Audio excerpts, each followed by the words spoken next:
Olá, bom dia.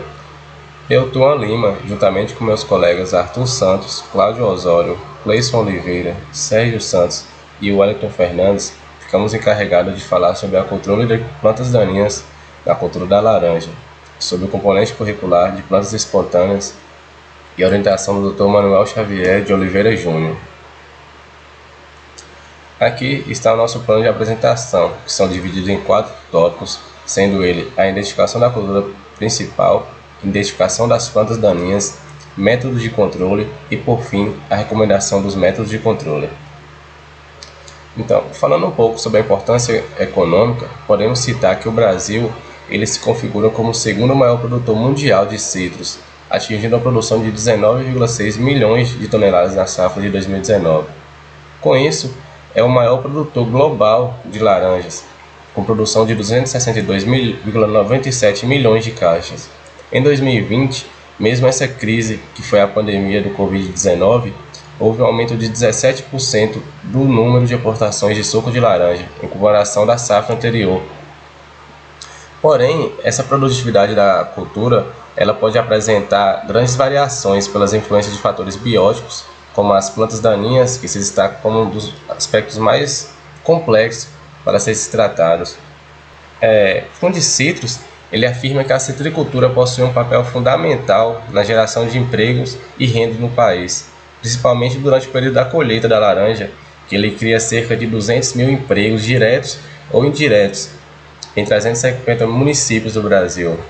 Em relação ao Produto Interno Bruto, o PIB, a citricultura movimentou cerca de 14 bilhões em todos os elos da sua cadeia produtiva. Então, podemos observar a tamanha importância dessa cultura para a alimentação, quanto também para a geração de empregos, para a circulação de renda no Brasil. Os desafios da produção da laranja.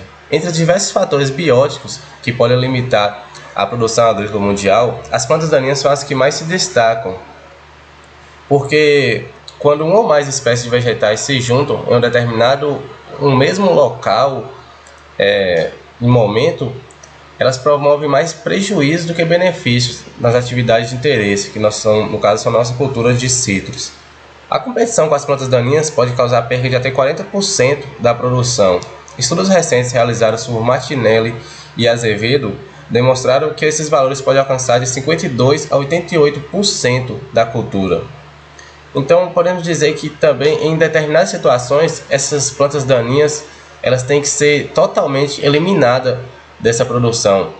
Ainda falando sobre o desafio da produção da laranja, podemos dizer que geralmente essa competição entre as plantas daninhas e a cultura principal não ocorre gradualmente durante todo o ano.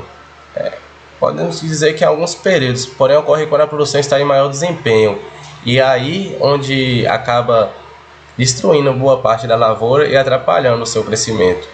Nos citros em questão, que a gente está falando, o controle de plantas daninhas ele é feito normalmente por roçagem nas entrelinhas e aplicações de herbicidas. Sendo assim, para estar sendo efetuado esse controle de maneira eficaz, é de suma importância conhecer e identificar as espécies presentes nessa plantação, para estar sendo utilizados diferentes métodos de controle adequados para cada tipo de daninha. Vou falar aqui um pouco sobre algumas plantas daninhas. A primeira é a paga-fogo, Alternara tenella. É uma planta invasora, apresenta um crescimento vigoroso, sempre lançando novos ramos sobre a vegetação existente.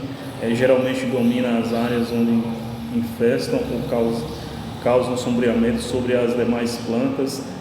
Ela é herbácea, muito ramificada e tem ciclo perene. Se desenvolve de forma prostrada ou ascendente, o caule é liso e pode atingir de meio metro a 1,20 m. As folhas têm de 2 a 3 centímetros, o sistema radicular é pivotante, as sementes são lisas e tem coloração castanha. A propagação da planta ocorre por sementes. Depois vamos ver aqui do lado o caruru, Amaranthus deflexo, planta herbácea, intensamente ramificada, desde a base. Os ramos do caule possuem até 50 cm de comprimento, orientados em todas as direções, são cilíndricos, ligeiramente estriados, carnosos, lisos e glabros, com coloração verde clara. As suas raízes são bivotantes, geralmente de coloração rosada ou avermelhada. As folhas são simples, alternadas, aproximadas da parte terminal dos ramos. Agora vamos falar sobre o algodão de seda, ou Calotropis procera. É uma espécie presente com folhas brancas, roxas na margem das pétalas, oferta néctar como recurso floral, apresenta uma morfologia bastante complexa, arbusto com em média 2,5 metros de altura, caule lenhoso, cilíndrico, folhas simples, frutos do tipo cápsula, inflados, verdes quando imaturos e marrons quando maduros, sementes obovadas, aladas, envoltas por plumagens marrom, é dotado de crescimento rápido, requerendo apenas 90 dias após sua germinação para alcançar a altura de 50 centímetros e produzir seus primeiros flores e frutos, sendo classificado, portanto, como um adulto reprodutivo. Segundo aqui do lado é a erva palha, Braivilela biaristata.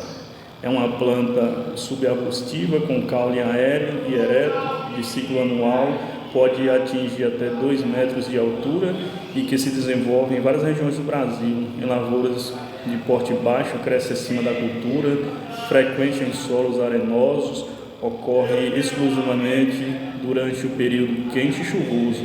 Caule verde, folhas simples, curto, pecioladas, opostas às flores tubulosas e brancas, fruto aquênio, com 2 aristas apicais. Depois vamos aqui para a corda de viola, Hipomea triloba, é uma planta herbácea anual que se desenvolve em todo o país, vegetando em ambientes secos, úmidos ou até alagados, cresce enrolando-se as plantas, ocorre com frequência em pomares de laranja, goiaba e em áreas destinadas ao plantio de bananas e uvas, raízes adventícias, folhas alternadas, longo-pecioladas. Do lado nós estamos aqui a Crapoeraba, Comelina bengalensis, planta herbácea, apresenta caule rizomatoso e caule aéreo ereto, folhas simples, alternadas, sésseis, inflorescência, fruto do tipo capsular, propagação por meio de fragmentação do rizoma, fragmentação do caule aéreo e algumas vezes por semente.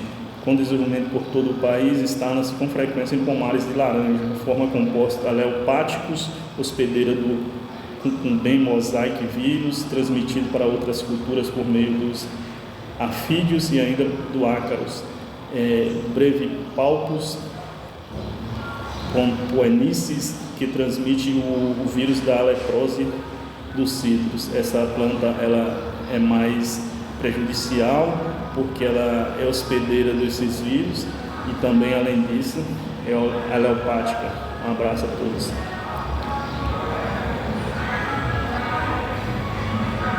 Estou aqui para falar um pouco das algumas ervas daninhas que a gente fez a identificação delas aqui no campus. Bom, vou falar aqui sobre a Senna obusfoliar, a popular mata-pasto. É uma planta herbácea bastante comum no Nordeste brasileiro, em regiões do Sul. Tem forma arbustiva, flores amarelas, pode chegar a 1,5 metro de altura. Divide em 2 subespécies, a Senna obusfoliar, conhecida como a mata-pasto lisa, e a Senna uniflorar, que é conhecida como a mata-pasto peludo. O principal impacto dela no campo é a concorrência. Ela absorve nutriente muito fácil e acaba deixando a desejar as outras culturas desejadas. Agora eu vou falar aqui da Senna occidentalis, o fedegoso. É um arbusto perene nativo da América do Sul e distribuído em regiões tropicais ao redor do mundo. É uma planta tóxica para animais. O fedegoso é um arbusto que apresenta flores amarelas na época da floração. Contudo, torna-se uma planta invasora poderosa quando cresce em meio das cultivares. É bastante resistente e compete pelos nutrientes do solo. A espécie fedegosa subarbustiva que mede em torno de 1 e 2 metros, e a reprodução é por sementes. Agora eu vou falar um pouco aqui da malvácea, a Cida glasiove, a malva, espécie subarbustiva, perene, ereta, desenvolve-se na região do sudoeste e nos estados do Mato Grosso do Sul e do Paraná. Instala-se em área de lavouras anuais, perenes, apresenta caule cilíndrico, verde ou coloração ferruginear e folhas alternadas. Essa malva branca compete diretamente por água, luz e nutrientes com as demais culturas. Bom, aqui eu vou falar também sobre a zeanmais, que é o milho, né, conhecido. Pertence à família das poáceas. É uma espécie originária da América do Norte. É um dos cereais mais cultivados e produzidos no mundo devido à grande capacidade de adaptação em diferentes condições de ambiente. Bom, por ele ser fácil, ter uma fácil adaptação, acaba se tornando um problema quando invade áreas de outras culturas, né? Aí acaba sendo uma planta bem difícil de combater. Bom, e falaremos aqui também sobre a Portulaca oleracea, a famosa beldroega. É um arbusto de folhas suculentas e flores coloridas, da família das portuláceas. Na Índia é silvestre e consumida há milhares de anos. É cultivada no Oriente Médio e em parte da França. Bom, aqui na América do Sul, América do Norte, ela se tornou daninha pela fácil adaptação e roubar nutrientes muito fácil das outras plantas. Me chamo Arthur, vou dar sequência ao trabalho aqui, falando sobre os métodos de controle, que as ferramentas de controle de plantas daninhas, que são divididas didaticamente em manejo preventivo, controle cultural, controle mecânico, controle físico, biológico e controle químico. O manejo preventivo não utilizamos, porque a área que a gente vai trabalhar, a área que estamos trabalhando, já está implantada, que é a controle da laranja.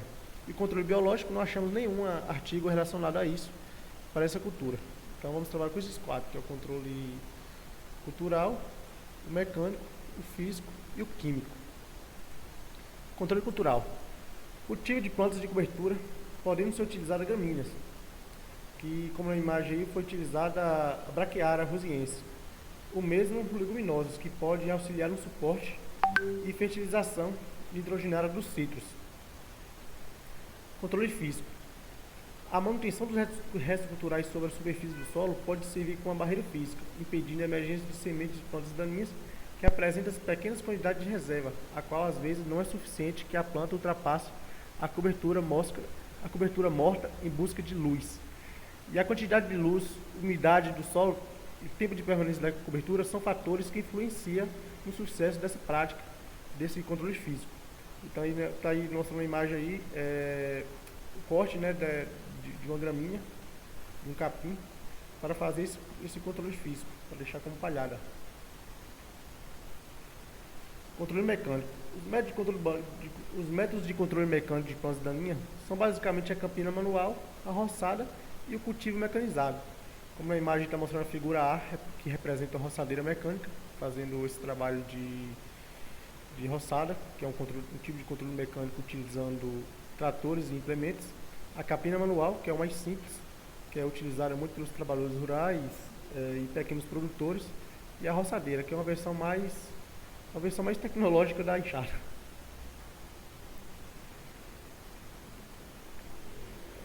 E mesmo após a introdução de herbicidas no mercado, o uso desses equipamentos é muito comum, principalmente em pequenas propriedades, que o emprego de outros métodos de controle é limitado devido à falta de equipamentos e também da dificuldade pela topografia do terreno.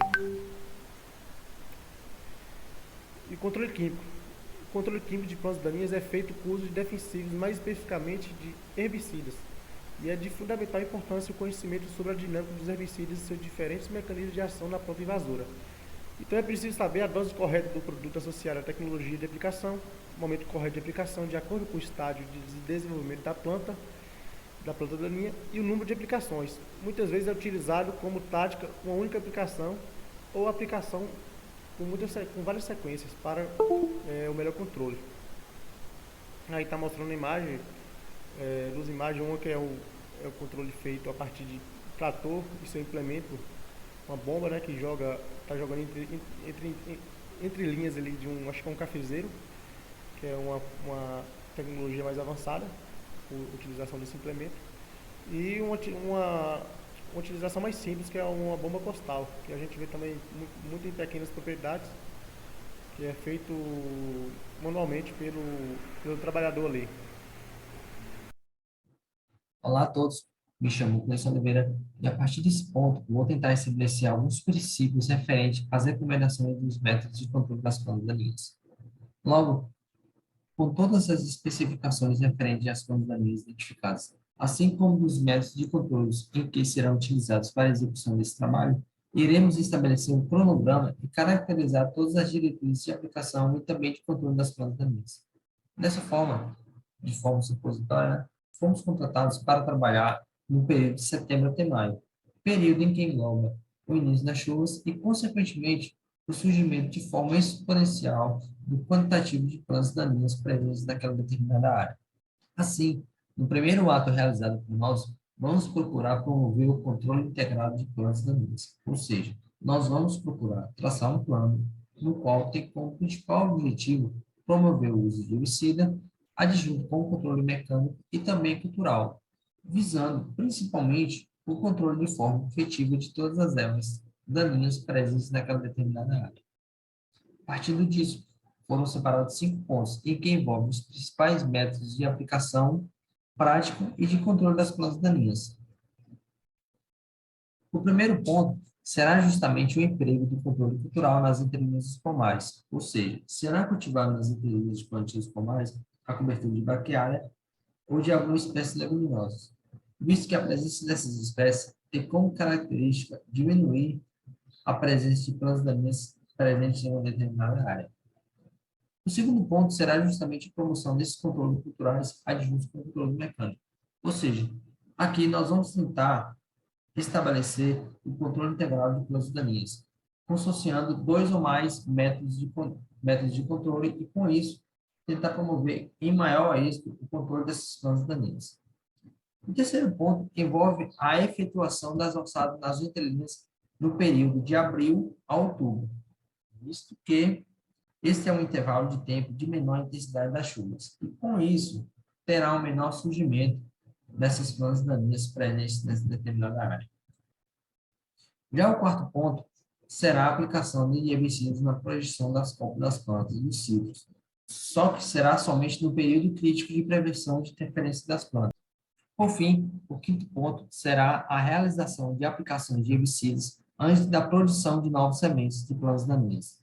Essa prática vai ter como propósito a prevenção do aumento de forma exponencial do quantitativo de sementes produzidas por essas espécies invasoras.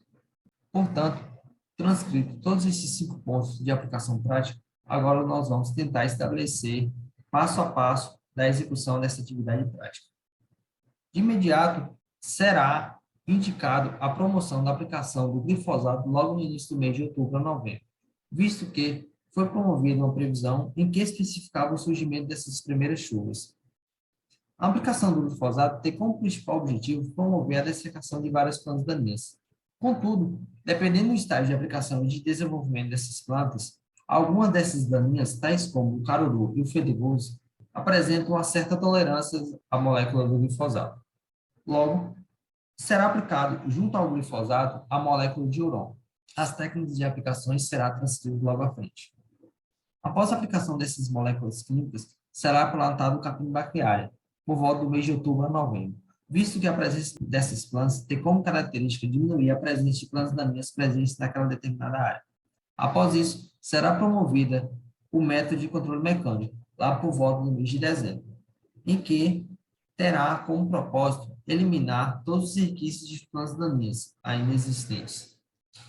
Ainda com algumas especificações técnicas, é importante transcrever que não seja promovida a aplicação nas primeiras 6 horas de chuva. E após isso, é importante que seja efetivada a cobertura de vegetais e também, por volta do mês de abril ou março, ainda no final do período chuvoso, é importante transcrever que seja feita uma roçada para a eliminação de todas essas leguminosas presentes ainda nessa determinada área. Trata de pós-emergência, poder usar até hoje um herbicida muito utilizado, isso em função de ser pouco residual, e aí vai levar um período de tempo relativamente curto para voltar a manejar a área, e ele também vai proporcionar uma boa cobertura morta. Isso vai influenciar na questão de manejo de solo, que vai ser uma proteção dos solos, mas também uma disposição de palhada para plantio direto e também para a cobertura morta. E a dose a ser aplicada do herbicida vai depender da composição motoflorística e o estado de desenvolvimento das plantas. Isso vai influenciar também de acordo com o produto o produto comercial que vai estar sendo utilizado e as recomendações do mesmo. E aí, quando se trata de plantas pós-emergida, em seu estado de desenvolvimento menor, uma dose menor também vai ser mais eficiente. Quando se trata de plantas mais desenvolvidas e já com a dose de aplicação vai ter que ser maior para ter a mesma eficiência. E a aplicação do herbicida em ciclos pode ser realizada de forma pulverizada ou não, e quando se trata de pulverizadas tratorizadas e não tratorizadas, no caso, né? E aí, quando se trata de pulverizações tratorizadas, usa-se uma barra própria para ciclos que vem acoplada ao trator, e aí essa barra possui regulagem de altura, porque é importante fazer essa aplicação sobre as folhas daninhas, mas também que fique abaixo da copa das laranjas para não entrar em contato com a folha e provocar distúrbios na planta, como também perdas econômicas. Além da regulagem de altura, essa barra também vem com proteção, que é uma lona, que vai evitar que essas moléculas se espalhem. E aí, junto com essas proteções, ainda tem a adequação do bico de aplicação, que recomenda ser um bico leque, com jatos dirigidos, né, na planta daninha. E aí, um bico TK na extremidade, e aí vai fazer um acabamento próximo aos tocos da laranjeira. Além das proteções da barra de aplicação, outro fator também que influencia muito é a velocidade do trator. Isso porque a barra vai estar muito próxima às pontas daninhas, e aí possa ser que ocorra uma má disposição. Quanto maior a velocidade, menos plantas vão entrar em contato com a cauda, ou seja, menos caudas vão entrar em contato com a planta. Então, recomendo uma velocidade de 3 a 4 km por hora para que haja uma melhor disposição e que um melhor controle das plantas daninhas da área. Quando se trata de pulverizadores costais, indica também o bico leque, e aí esse vai permitir uma boa cobertura sobre as plantas. Com relação à aplicação também, tem que ter atenção para que essa aplicação seja na altura que cubra as plantas, mas que não entre em contato com a cultura principal. E aí, quando a gente vai para a literatura, eles têm uma recomendação para aumentar o rendimento operacional, que a gente sabe que quando se trata de pulverizações costais, trabalho manual, a questão de mão de obra é o que mais pesa em relação ao custo de produção. E aí, para reduzir esse custo de aplicação, simula-se uma aplicação tratorizada, que aí dá seu nome de varredura, que se trata de um método de aplicação, de fazer uma rotação na ponta do bico, deixando uma fenda paralela à haste do pulverizador, e isso vai simular uma varredura. E aí efetua-se movimentos lentos, isso também é importante frisar, pela questão de não espalhar as moléculas, né? E aí, da direita para a esquerda, ao caminhar, vai fazer com que essa cauda alcance uma maior quantidade de plantas daninhas ao mesmo tempo, e isso vai trazer um rendimento em quantidade de área a ser pulverizada pelo o trabalhador em si. E aí, preferencialmente, né, utilizar pontos de pulverização, ou seja, os bicos, que proporcionam de gotas maiores, ou seja, gotas mais grossas. Isso vai se dar em função da deriva, que vai influenciar os fatores climáticos, né? Vento, a altura de aplicação também vai influenciar, mas principalmente o vento.